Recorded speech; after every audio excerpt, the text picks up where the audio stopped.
Hi everyone, this is a new video of chapter 11, Public Goods and Common Resources. This is a book, Principles of Economics, 7th edition of Gregory.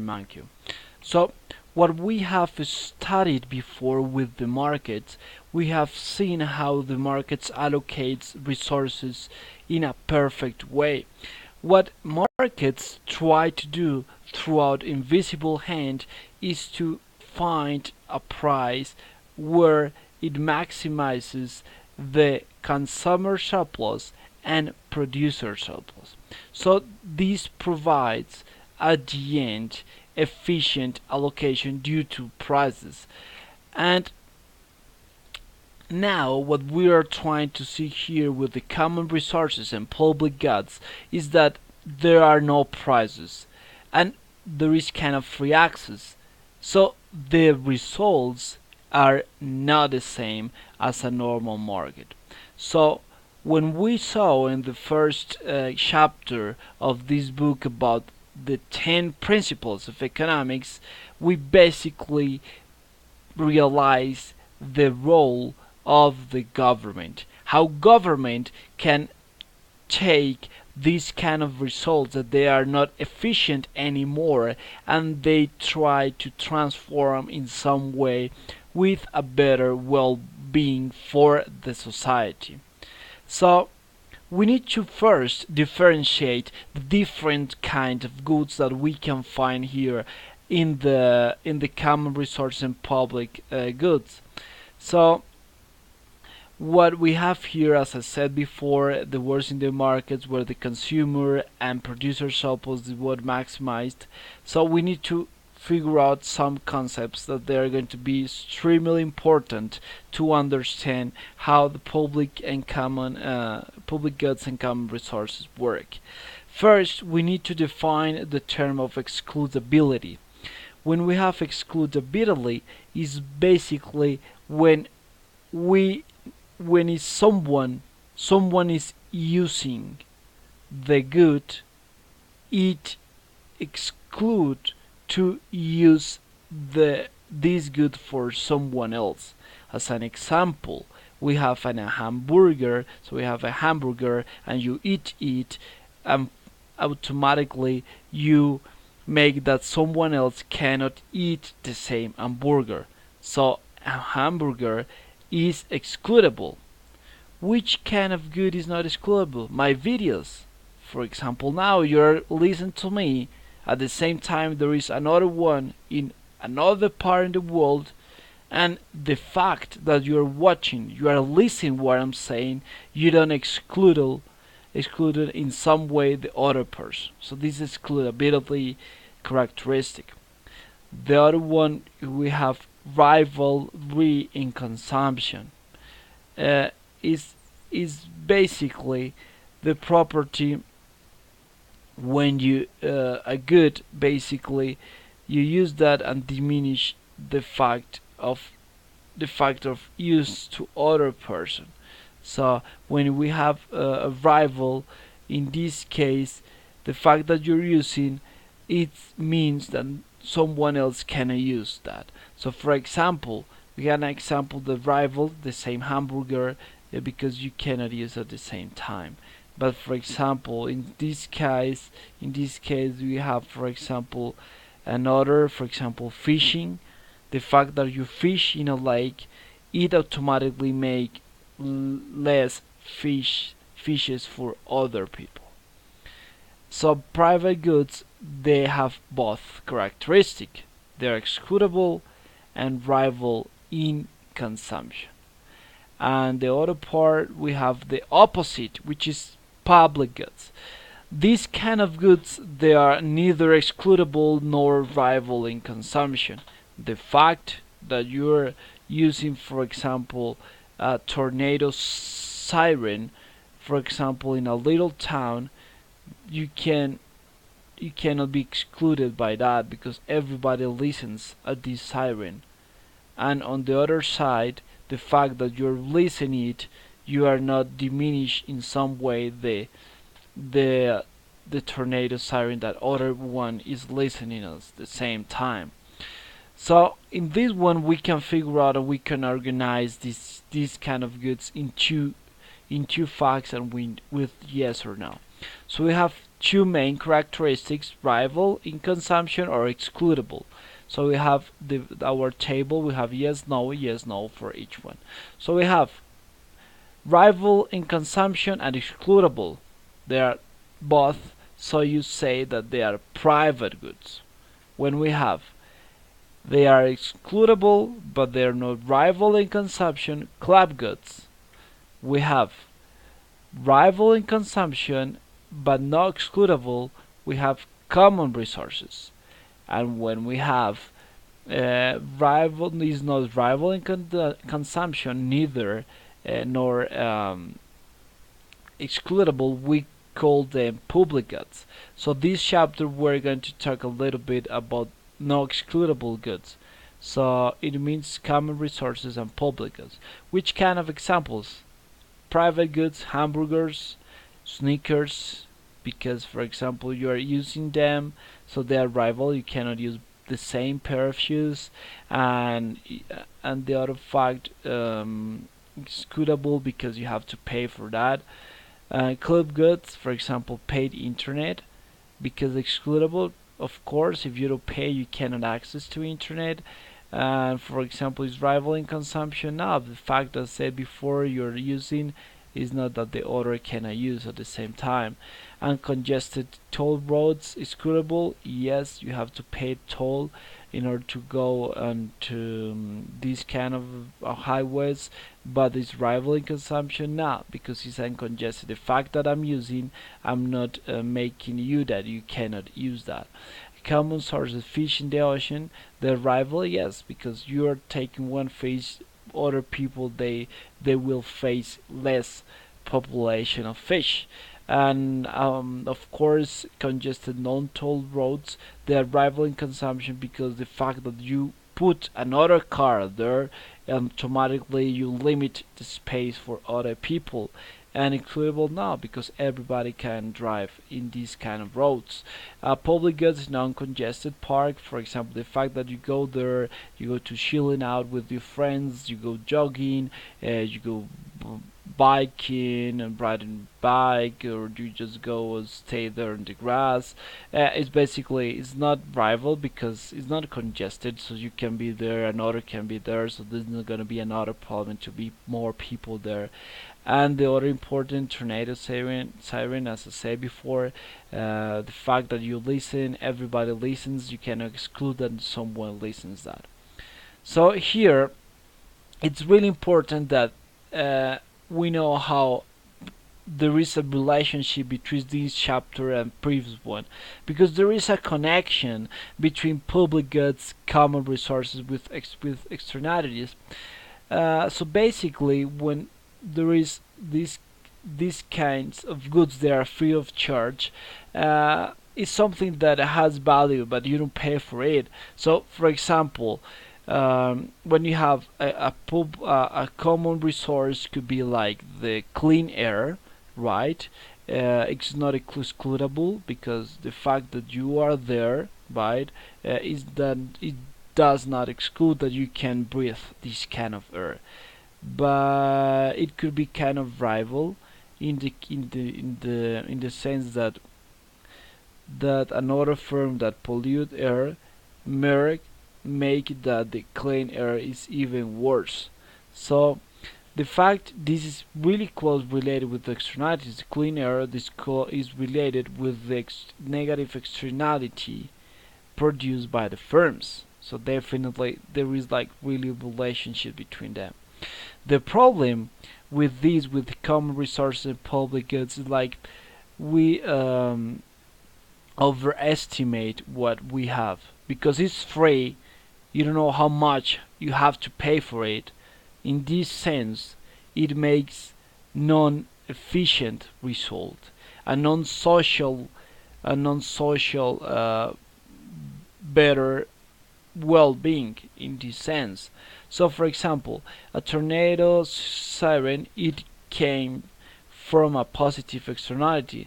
someone put there, everybody benefits for that, so there is a positive externality. Even if you don't pay for that, you are there, so you will benefit for this signal.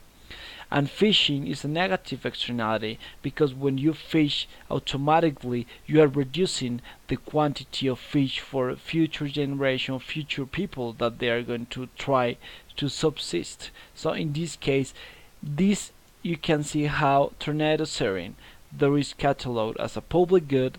It comes from a positive externality, and fishing, which is it came from common resources. This is a negative it came from negative externality.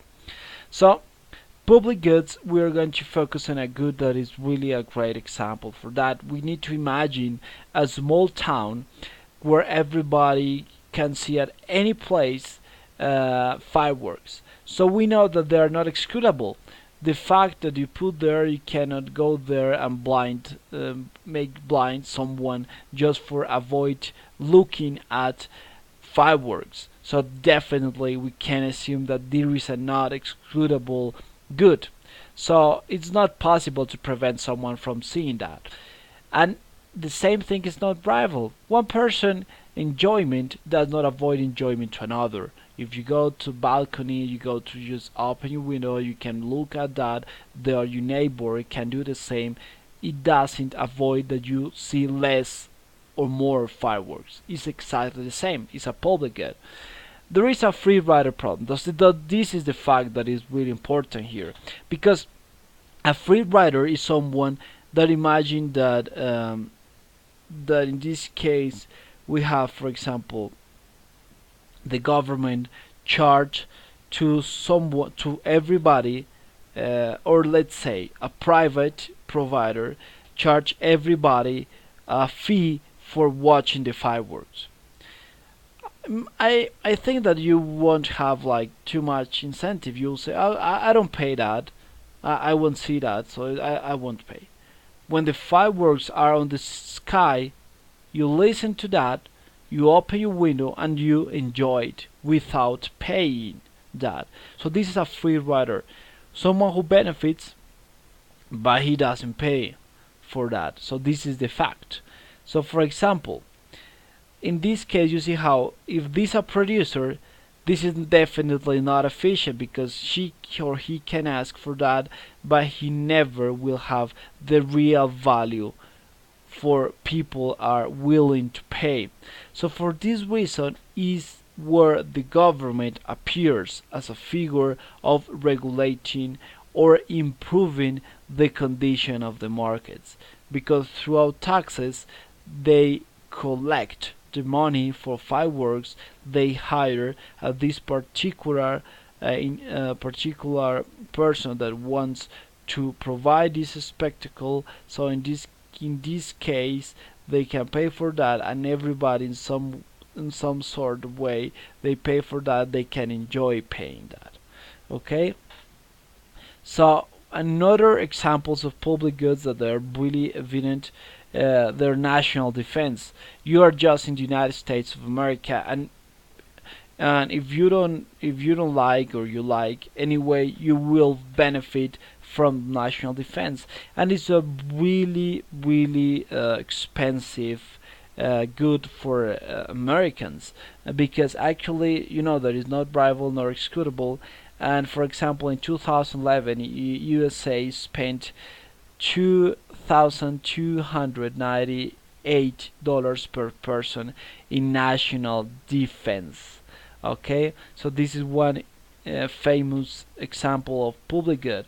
Another one, basic research. So for example, when you have a research, you know that they are protected by patent.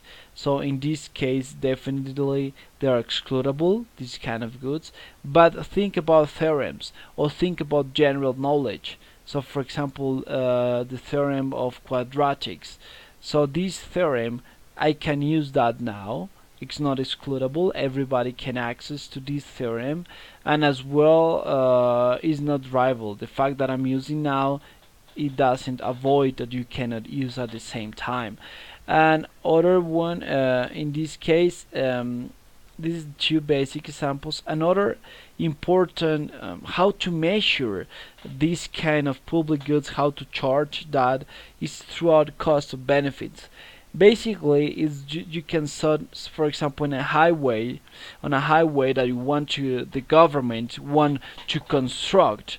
In this way, basically, what we have is that you need to measure the cost of constructing this highway, and you need to figure out the benefits that it will produce for the people in the future. What you will see if you ask to people that they are going to use this highway and they really need it, they are going to overestimate the benefits of the highway. On the other side, when it's someone that never uses this kind of highways and you ask which could be the cost or of the tolls, for example, or which could be the benefits, they are going to underestimate. They will say it's not necessary, so the benefits are practically zero. So what we want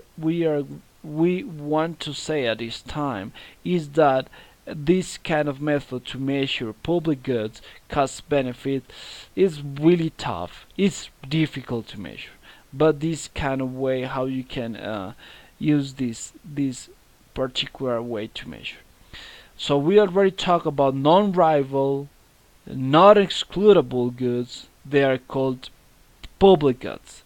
Now we're going to be in the down corner left of our table, which basically is said about non-excludable goods, and they are at the same time they are rival. So in this case, the fact is that the one uses the good reduce availability of others to consume it. Availability with V of Venezuela, availability of others to consume it. So in this case, we're going to explain the famous theory of commons. How does it work? Basically, we are in a small medieval town, so imagine that people they can raise sheep and they can use their wool to make clothing. As you know, people they have a vast place to raise sheep. So in this case, sheep stay grazing on the land free due to no one owns the land. So in this case, we can imagine that it is big enough, so this is not rival. So we are in a public good. Automatically, with the time, the population grew. So as a consequence, the land became barren, and wool industry disappeared. So is what we call the theory of the commons. So in this case, why did it happen? Basically, it happened because there are two branches. There is social and private incentives different. From one side, social, they want to have land forever, but private, they want to have benefits from raising sheep. So in this case, we see how it produces a negative externalities. So when there is a externality which is negative or even positive, you need to incorporate this externality into the market, guaranteeing the real benefit for that externality. So in this case, we can think about government that they can regulate, for example, with two ways. First one, they could regulate the number of sheep per family. So you cannot have the sheep as you want. You will have limit of that. Another, which was basically what happened in England during 18th and 19th century, fences, a simple way to delimit the quantity of land for family in an equitative way, so each person take care for each place. Okay, so it could be the case. So, and examples some examples for common resources. So clean air and water. This is a modern tragedy of commons because more and more and more firms pollute. So we are realizing how which is the damage for that. So we are trying to put taxes, put in this case we're going to put like punish these kind of firms that they pollute more than standards. Another example is congested roads. So at first it's a public good. When you go like really early in the morning, 4 a.m., if you go to different cities, for example, my city, Bogota, Colombia, where we are 8 million of people, if you go with your car at 4 a.m., you will go there. This is a known rival. This is a known rival, and this is not excludable good. But the history is really different. The story is really different when you go there at 9 a.m. This is a completely common resource. The fact that you go there, you automatically avoid another car to go there. So in this case, it's another example of common resources. So two basic solutions. Tolls a solution. Actually, we are now thinking about it because you pay for that. If you pay for that, automatically there are going to be less cars, and the problem of traffic jams it can be kind of solved. And think about tolls depending on rush hours. So the tolls there they will function just during the rush hours, making that in the normal hours you don't need to pay for this use of the roads. And the other tax on gasoline, just like with this problem, maybe yes you will face the problems of congested roads, but at the same times maybe some uncongested roads and congested streets that are going to be affected as well, because it doesn't differentiate if you pay the gasoline for going to the main streets or you pay gasoline for going to another non-toll streets. Okay, so another example, fish and whales and wildlife in general, because the fact that you go there and you start to fish, you automatically you are decreasing the quantity of fish that another people they can use. So at the end, the main point and the main idea that we have to have now here is that all these kind of problems they are generated in the absence of proper rights. So in the absence where you don't pay for something that you have benefits. So when you don't pay for something that you have benefits, it could be that we are going to definitely we're going to fall in the tragedy of commons, where social and particular desires they are going to different places, to different parts, and at the end we will finally end all the resources and we cannot arrive to the maximization of social well-being. Okay, thank you for watching my videos and see you the next time. Bye bye.